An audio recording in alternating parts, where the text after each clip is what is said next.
Welcome to the Voices of Business, a Santa Clarita Valley Chamber of Commerce podcast. It is really nice to be with you.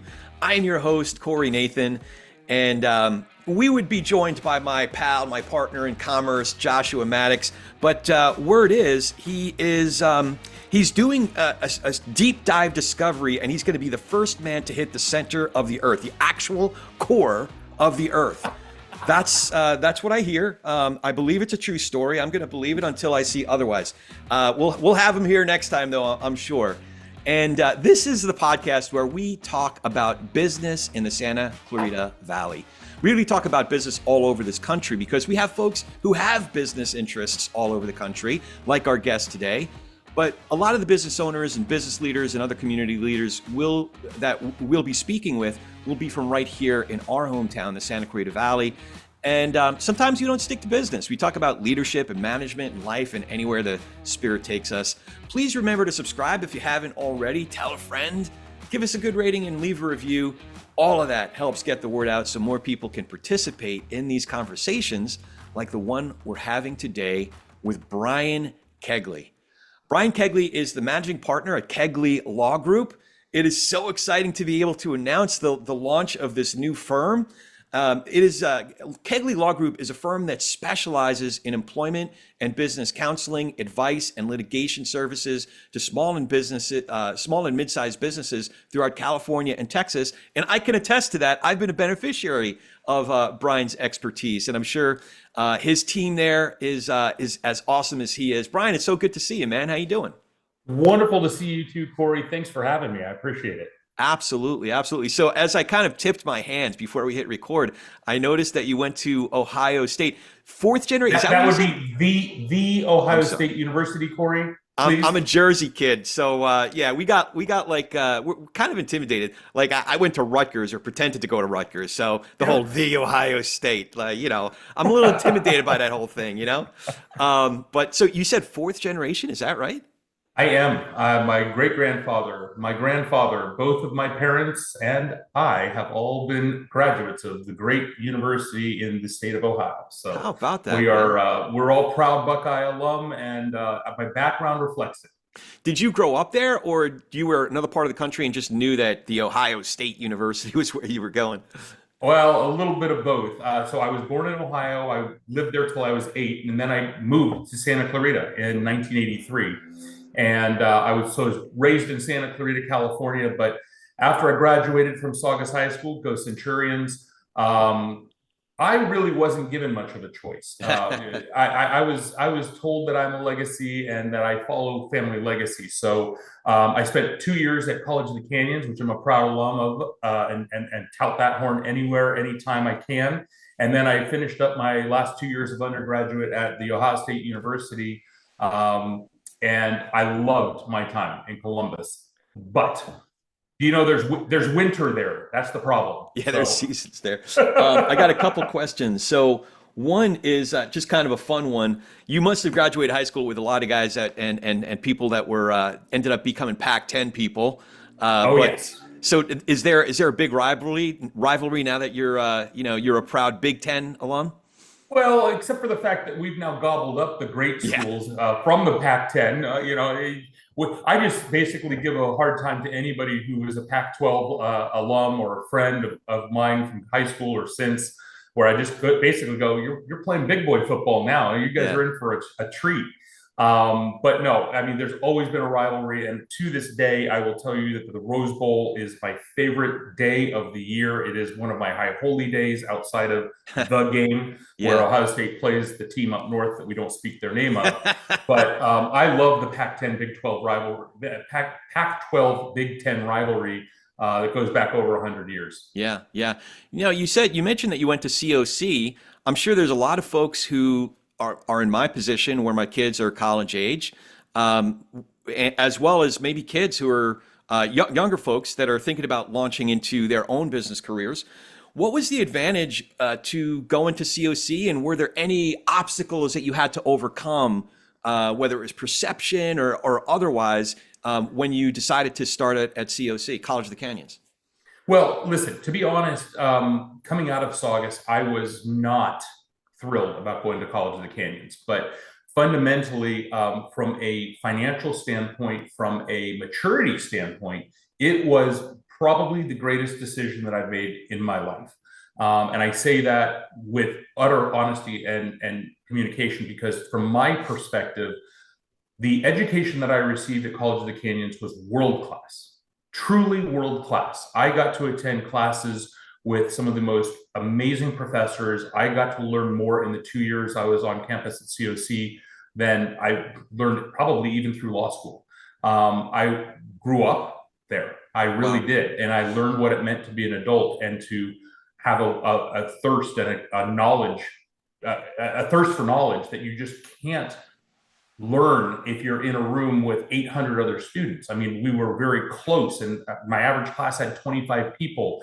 And the quality of education that I got there, I think, was exceptional. And that's candidly, Corey, why when I came back after I got my law degree, after I started my practice, one of the first boards that I joined was the College of the Canyons Foundation, because I think it's important to give back to the causes that are important to you.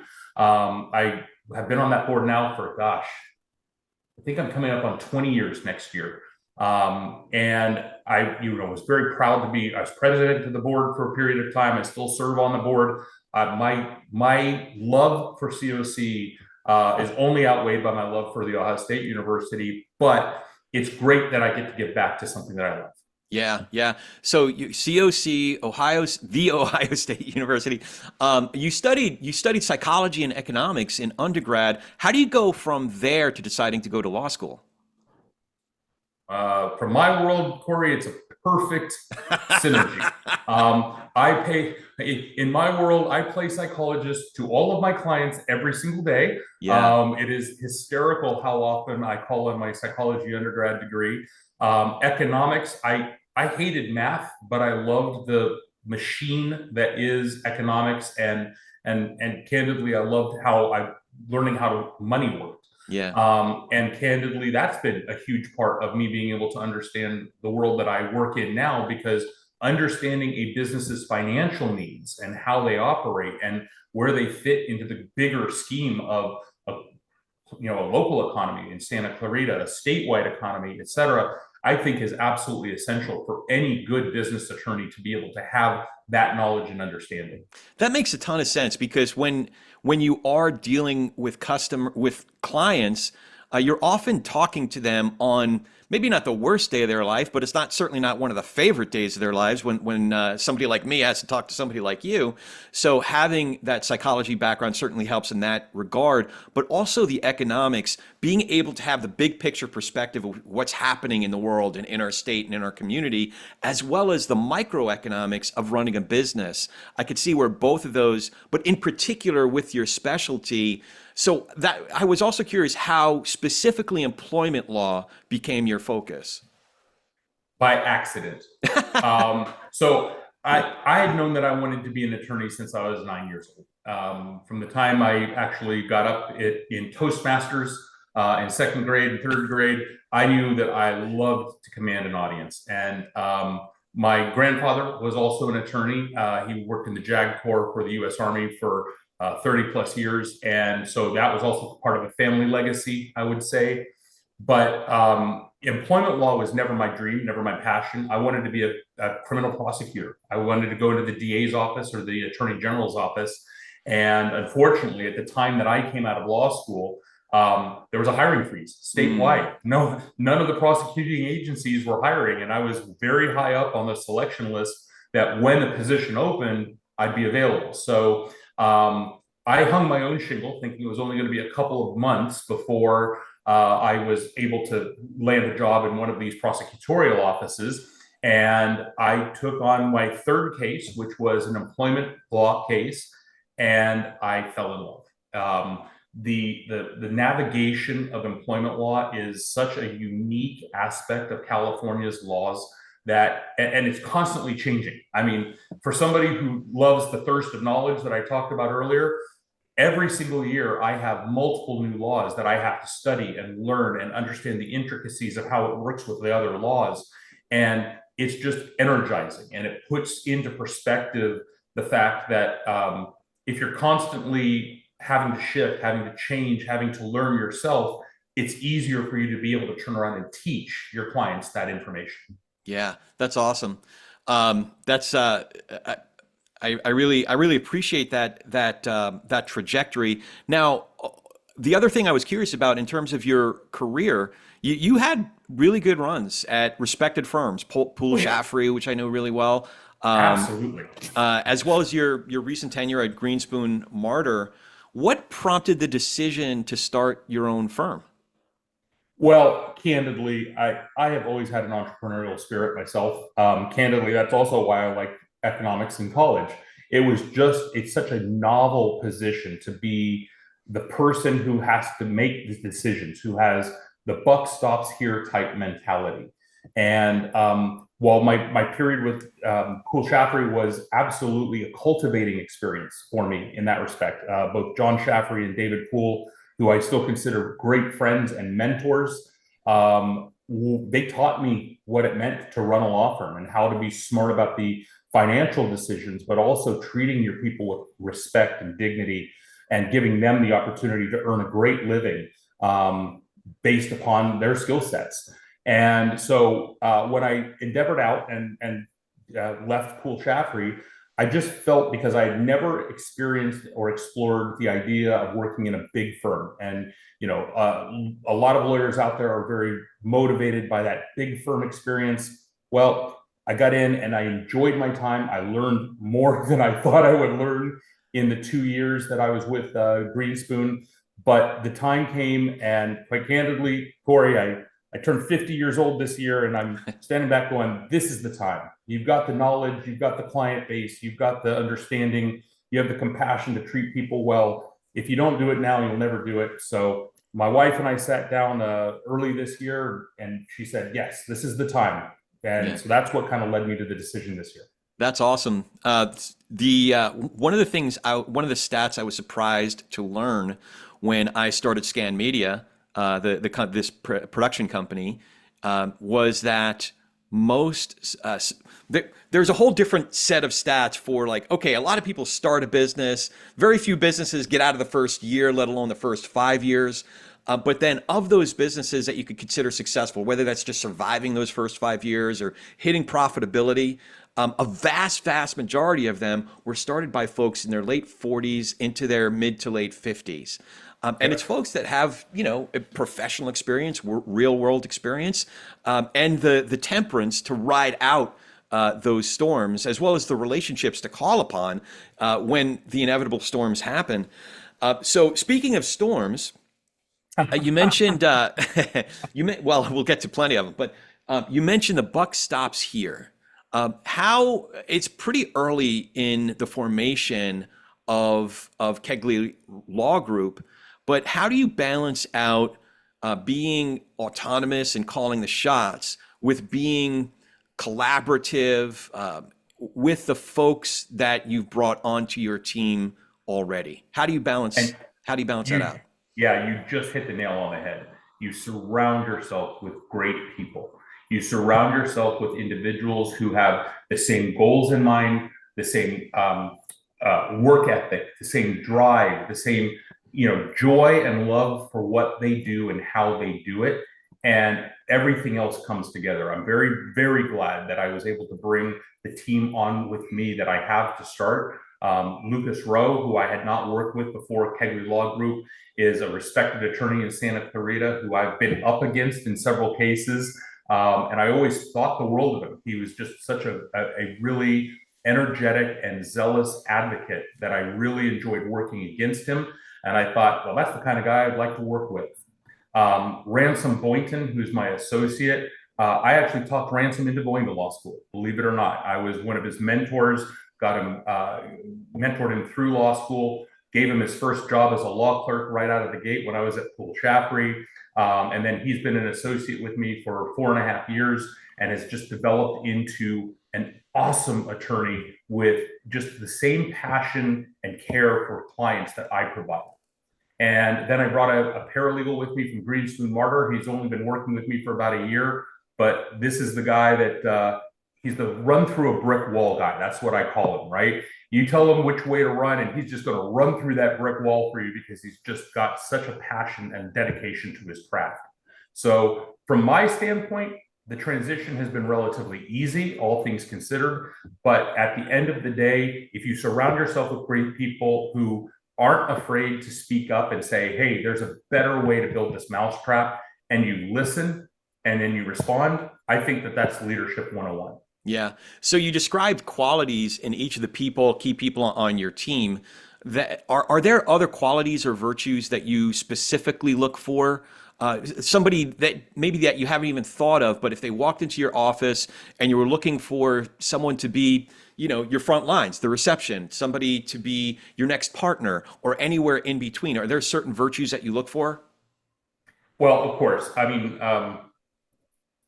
I will not curse on your podcast, but we have a rule of the no a-hole rule. I don't like working with a-holes.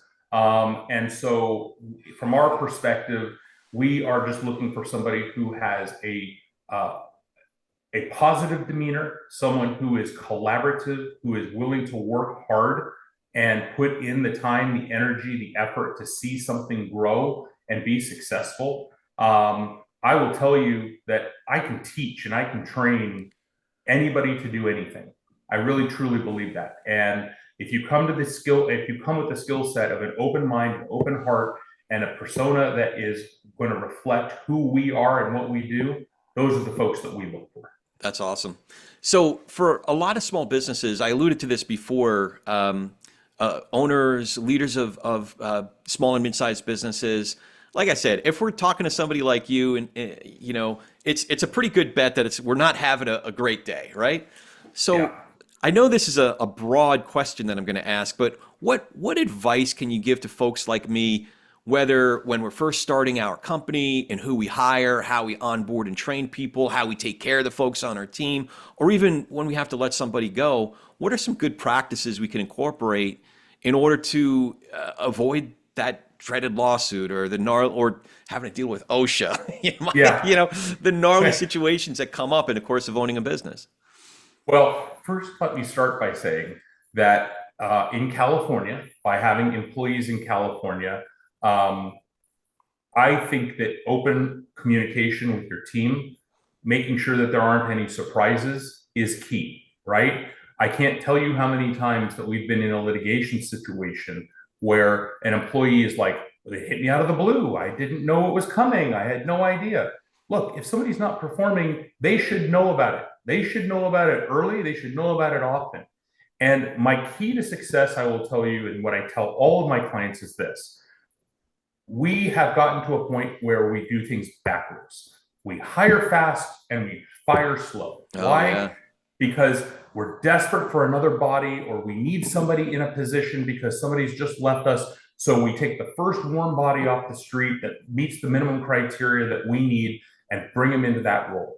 If you take time and you're more deliberate at the point of hire, and you are very particular and you make sure that they're going to meet with your culture, they're going to meet with the type of personalities that they're going to be dealing with on a day-to-day basis, that they don't have any of the red flags of somebody who you would normally come back and say, wow, how did we miss this in the interview? If you take more time at the front end and determine whether this is the type of quality that you want for your business, that is really important. And then on the back end of things, I will say that all too often employers are they say, well, it's just going to be so hard for us to find help. Or, this person has such a specialization that we don't know if we'll be able to find somebody else out there. The devil you know versus the devil you don't.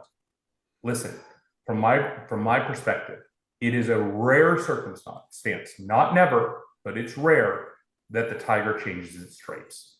If you have a problem today, it's not going to get better tomorrow. It's not going to get better next year in most circumstances. So once you see the warning signs, take steps, document everything, make sure that you're giving the person an opportunity to try to change their spots or their stripes, But when it doesn't happen, now you're in a better position. You've got documentation to show what efforts you've made as an employer to try to bring this person along, to let them succeed in your business. And if it didn't work out, it's them, not you. Yeah, that makes a lot of sense. Document everything. But the one of the best pieces of advice that you basically just echoed is slow to hire, quick to fire, as opposed to the other way around. Not necessarily quick to fire, but follow certain procedures, give everybody an opportunity to grow, be open with communication, all that stuff. But the slow to hire thing. So I have a few different companies, but the longest standing one I started in 1999. It's a headhunting firm, specialty exec search and small scale mergers and acquisitions, and helping my clients bring on really key employees. It's in the creative advertising realm. So the guys who make coming attractions and movie posters. But I've noticed that over the years, some of the best hires that we've made are people that it took a while. It took literally. There was one of the best Hall of Fame level trailer editor. This guy's cut some of your. I can't say who it is or what the trailer is that he's cut, but some of your favorite. I promise you that some of your favorite coming attractions of all time. It took a year and a half for us to bring this guy on board.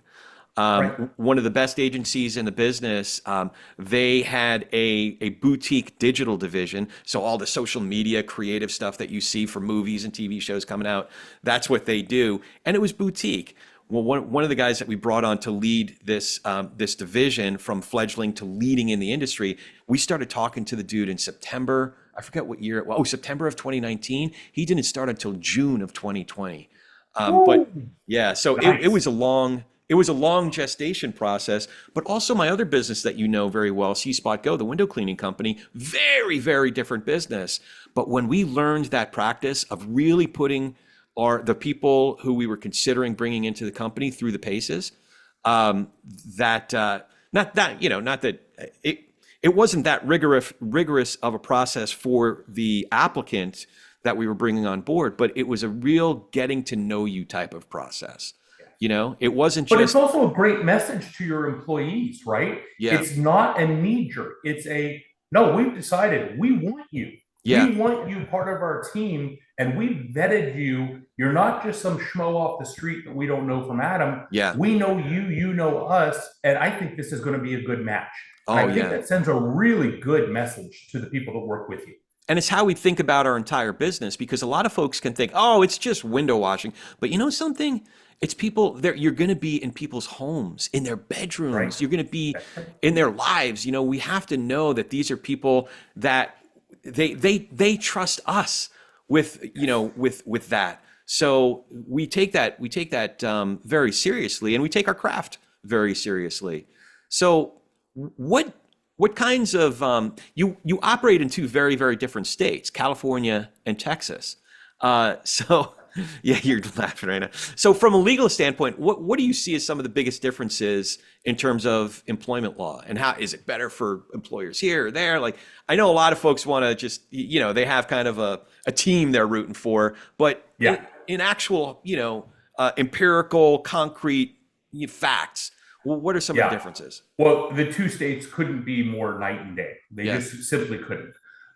California is a highly regulated state. California, whenever possible, will err on the side of a consumer or an employee as opposed to an employer. Texas is a far more employer friendly state, and the laws reflect that. It's notable in just even some basic ideas and basic concepts. California mandates that an employee must receive a meal period. It has to be 30 minutes. It must be off the clock. It has to begin before they complete 5 hours of work, right? All of these things. And this leads to litigation because there are circumstances in every business where somebody gets going on a project or they've got to get a deadline out the door and they may not be able to take their meal period before the 5th hour. Well, in Texas, there is no meal period law whatsoever. Now, do almost all employers in the state of Texas still offer a meal period to their employees? Absolutely, they do. Why? Because that's a culture issue. That is we're going to treat you with respect and give you the time away, but they're not obligated to make sure that it gets taken by the 5th hour before they've completed their 5th hour work. Texas understands business is fluid, things change. And in those type of opportunities, you, the business, we're going to trust that you're going to treat your people well, and we're going to make sure that they get, what they're entitled to. We want to make sure people get some rest during the day, But at the same time, we have to give you the flexibility to be able to manage that. There is zero flexibility under that California law. And that to me is one of the glaring examples of the differentials between those two states. And here in Texas, I will tell you that there are very, very few circumstances where we see wage and hour litigation, except in extreme circumstances, right? A bad employer who doesn't pay people overtime at all, or they still are continuing to pay cash under the table as opposed to running them through payroll. Those are the circumstances where we see wage and hour disputes here, as opposed to California, where an employer can do everything right except for one little thing, and then it turns into a massive lawsuit, not just a single plaintiff, but potentially a class action, or even worse, in my mind, Private Attorneys General Act, which is PAGA. Basically, it's a private attorney bringing a claim on behalf of the state of California against your business. So one of the points of tension, I would say, operating a few businesses here in California, is that when I've been up against, whether it's the Board of Supervisors in LA County or OSHA or other instances, an individual employee, the impression that I got was that, for a small business like C Spot Go, it's just me and Brandon running this thing, just fighting hard to live another day, for the last 10, 15 years, So the impression, though, is the fact that we own a business, we're essentially the same as Mark Zuckerberg. Amen. So when you're expected to have the same understanding, and it's incumbent upon you to understand the law, right, not the other way around. Right. So I guess that's my question: is how do small and mid-sized businesses that we don't have the breadth to have an entire HR department? We have folks like Selena, who's a great specialist in that regard, or we have folks that we can lean on for advice like you, but we don't have this built-in legal department, legal affairs, HR department. How can we arm ourselves so that we're not taken off guard by seemingly these offensive forces?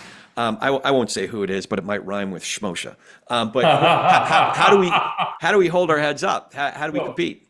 And listen, Corey, from my perspective, education is power, right?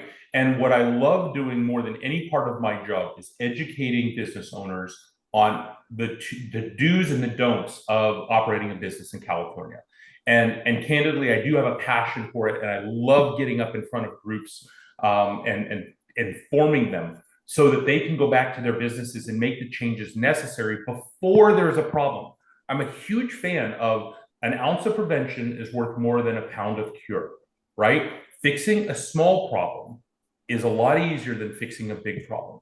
And unfortunately, there are a lot of employers out there in California who simply bury their heads in the sand.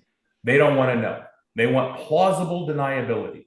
And to those employers, I say, make sure you have my business card, because you'll be calling me for litigation support later on. I guarantee it, because it's not a matter of if, it's a matter of when. If you're not educating yourself, you will be sued. I don't know when, but you will be. And so from my perspective, this is why I do things like the Santa Clarita Valley Chamber, the annual employment law update, right? We do this every January. I get up in front of 150, 200 business owners, and I talk about what's new in the law. What do you need to do to change this month? Because the law changes on January 1, and you're already 2 weeks behind. So let's get this done. Let's get this ahead of the schedule. Let's be better than most businesses out there and get you into compliance so that you make sure that you're minimizing your risk. You'll never eliminate your risk in California, but it will minimize your risk of litigation or being hit with a large lawsuit like a class action. Yeah. So since you bring it up, where do you see things going in terms of employment law, specifically in California? Most of our listeners are here in California. Over the next year, 3 years, 5 years? Well, I mean, first of all, I'm not overly enthusiastic for business owners. I hate to say it, but the constitution of our current legislature is still very employee friendly. We have a governor who is looking out for what he thinks are the small guys out there, the employees. And so we anticipate that we'll continue to see an increase in the number of new laws, new legislation, new hurdles that businesses are going to have to jump over. The one that I have to call out every time I'm talking about this is understand that our fast food restaurants were the test balloon this year, guys. Their minimum wage just increased to $20 an hour. Now, a lot of employers come back and they say to me, well, I'm not too worried about the minimum wage. I don't have minimum wage workers. Here's the problem, folks. Minimum wage increases have a trickle up effect.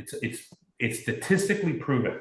So the guy who was earning $15 an hour last year, who's now making $16 an hour, you've got the guy that's making $19, $20, $28 an hour going, wait a second, he's making $1 more an hour. Why am I not making the same? And then the other thing that many people overlook is the fact that if you have exempt employees, right, they're salaried, they don't keep track of their time in and out. They're not paid overtime because they've got their salary and they meet the standards under California law. That number increases every single year that the minimum wage goes up.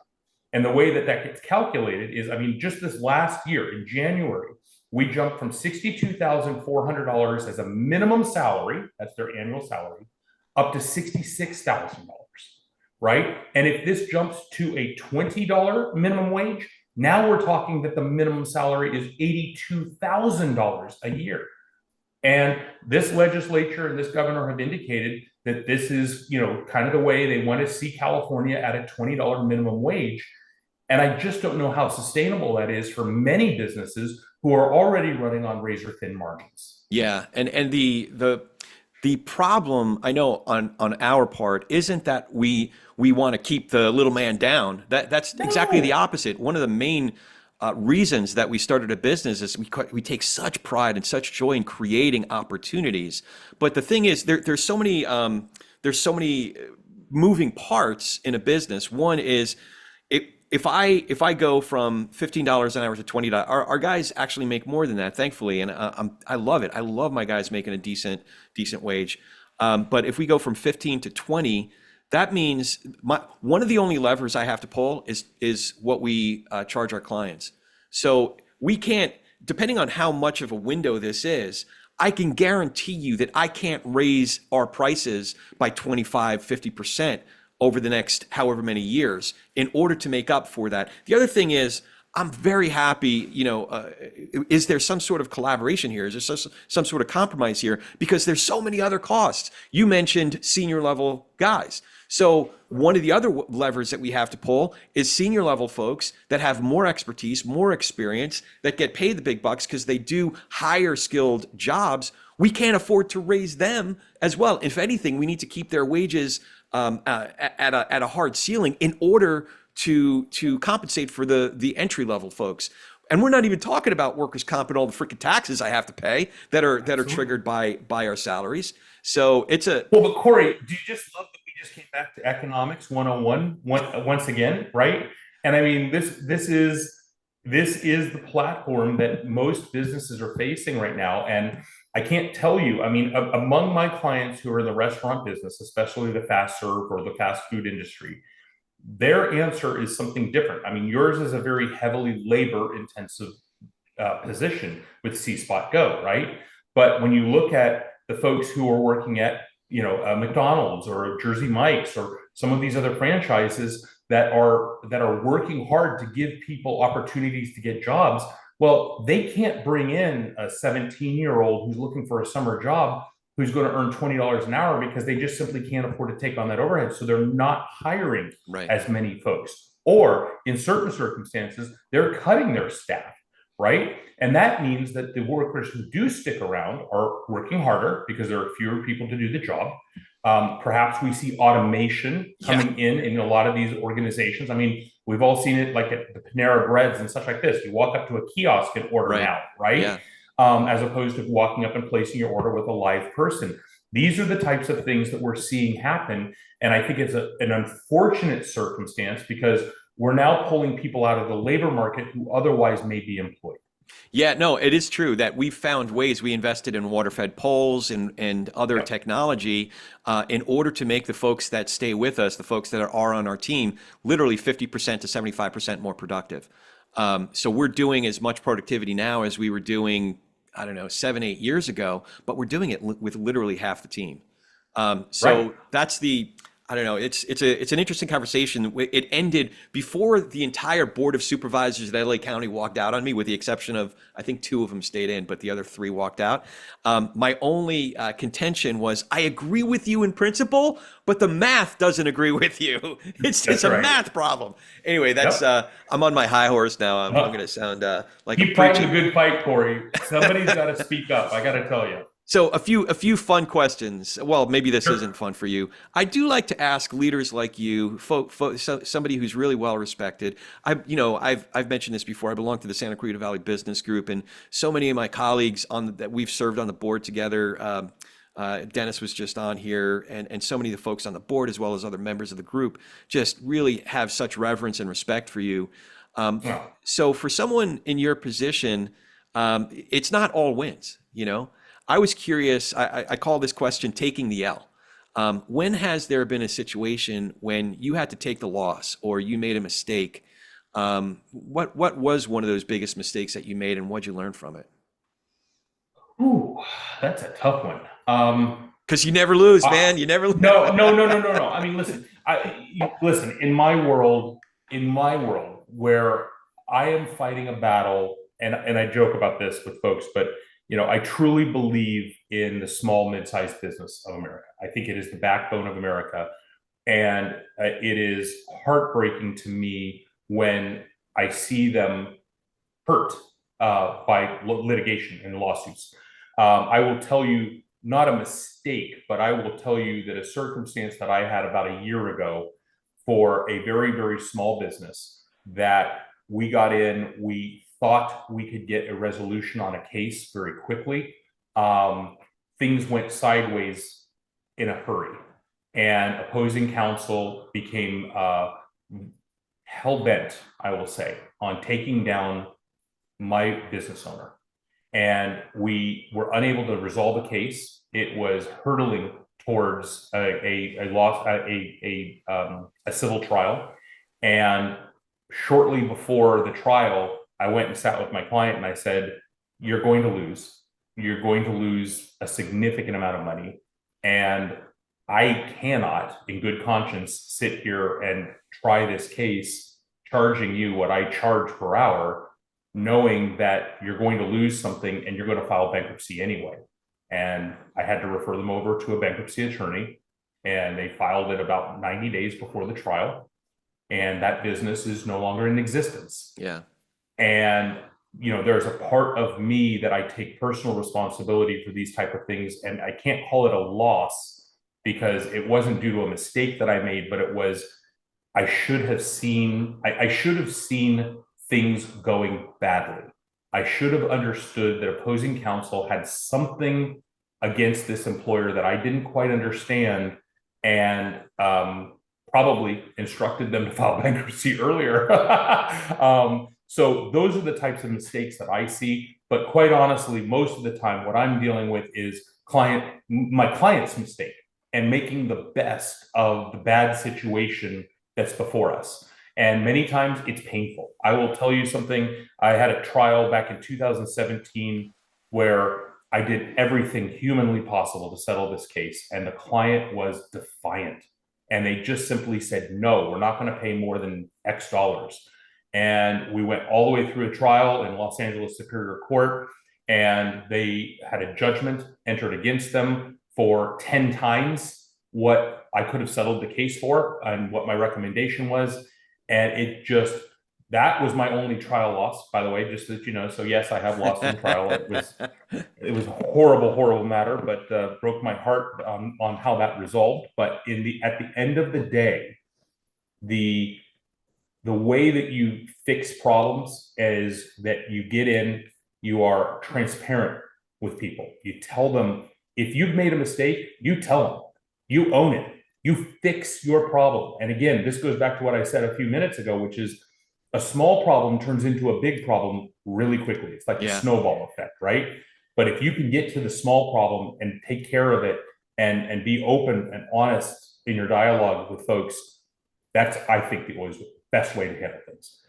That's really helpful. So you've actually been sharing bits of advice and secrets to success throughout our conversation so far. But let me ask you this way: if you're talking to a 20-nothing-year-old version of you that is considering embarking on a career in the law, what kinds of secrets would you share with, or not so secrets, but like what kind of advice would you give this person? Maybe practices they can incorporate, virtues they can hone, in order to maximize their chance for success. Is kind of a maybe not the best word, but having a rich, fulfilling life in this line of work. Don't ever compromise your integrity for Mm, anyone, for any client, for any friend. Don't do it. I've seen it happen, and I've seen what the repercussions are. And unfortunately, in my industry, um, your own personal integrity and your own personal ethical boundaries are constantly being challenged. yeah. And if you can hold the line and you can maintain your integrity and say, I won't do that, that to me, I think, is the best piece of advice that I've given young attorneys over the years. And then the other one, and it just sounds hokey, and I hate even saying it out loud on a podcast, but the golden rule. I mean, you treat other people the way you want to be treated. And I think that that has been probably my greatest key to success personally. And this isn't just, treating your clients with respect because you want them to pay you. This is, doing the small things, helping people out, giving back to your community, over tipping the waitress that you can tell is exhausted that day, doing the right thing when no one else is watching. It sounds hokey, but I will tell you, when you put your head on the pillow at night and you sleep well, knowing that you put in a good day's work and that you've treated people with respect and dignity, even in their darkest hour, like you said, Corey, um, there's nothing like it. Yeah. There's just nothing like it. Yeah, and I can certainly attest to that in my own dealings with you, the advice that I've benefited from you, as well as many of my colleagues. Like I said, at SCVBG, you have a well-earned reputation for living out those values that you just expressed. So one of my last questions is, do you have any questions for me? Yeah, I absolutely do. Other than the great 45 minutes that you get to spend with interviewees like me, Yeah. what do you love about doing this podcast? Oh man. So where do I start? I I love every bit of it. It's kind of like, so a lot of folks think that you just hit record, have a conversation, and I don't know, press a button and you share it with the world. There's so much more to this thing. The hours of preparation to know that you went to the Ohio State, just little things like that, or having my own personal experiences and thinking through those experiences to be able to ask intelligent questions, developing the skill of being able to listen and ask follow-ups. So the preparation that goes into it, also the technology, it's not just, you don't just pay whatever 15, $20 for the extra thing on Zoom. You have to make sure that you got the right equipment. There's so much to it. The post-production work, the editorial to assemble a good episode, the post-production in terms of making sure our sound is okay, at least listenable, for those that do tune in. I love every bit of it. It's like when I was a kid, 19, 20 years old, and I started producing small theater in New York, off Broadway to eventually off Broadway. But I recognized that I loved everything from, like, when I first started producing, one of the first things I learned was being the producer isn't just being the boss of whatever, 50 people. It was more like you had 50 bosses. And not only that, it was like you had the 50 bosses that were participating in the production, but then all the people to come to see the play. Those were your bosses too. So opening night of my first production, oh gosh, what did we call it? Oh, Love, Money, Rebel, and a Gun. And it played for, I don't know, about a month and a half in Chelsea in New York. First night, opening night, I'm like, here I am. This should be glorious. I am cleaning toilets. I'm the producer of this thing. This is awesome. But I loved it because we were participating. Every person who participates is important. Every function is important. And that's what I love about this. I do love having these conversations. I do love hearing folks' stories, their professional stories, their personal stories. And people are fascinating. I love bringing people out of themselves when they don't normally get to have conversations like these, but I love every part of it, man. That's a great question. Thank you for asking. Well, and I mean, listen, candidly, your passion for the project shows in the way that you handle yourself, the preparation, the final product. I mean, I love hearing that type of story because passion projects are what life's about, man. Yeah, right? absolutely. Absolutely. Yeah, makes the day go by more joyously. Even when you hit bumps in the road, I still love doing it, man. So before we go, how can we follow you, find more information about the new firm, any upcoming seminars you're doing, and all the great work that you're doing? Absolutely. So first and foremost, you can go to the website. It's brand new, just launched this week. It's KeegleLaw.com, KOEGLELAW.com. All of my information is there, including what my upcoming seminars, my presentations, all those educational tools that I was telling you about throughout this. My articles are there, opportunities to come out and hear and listen and become educated on that. Obviously, I'm on LinkedIn for both Koegle Law Group and on my own private LinkedIn.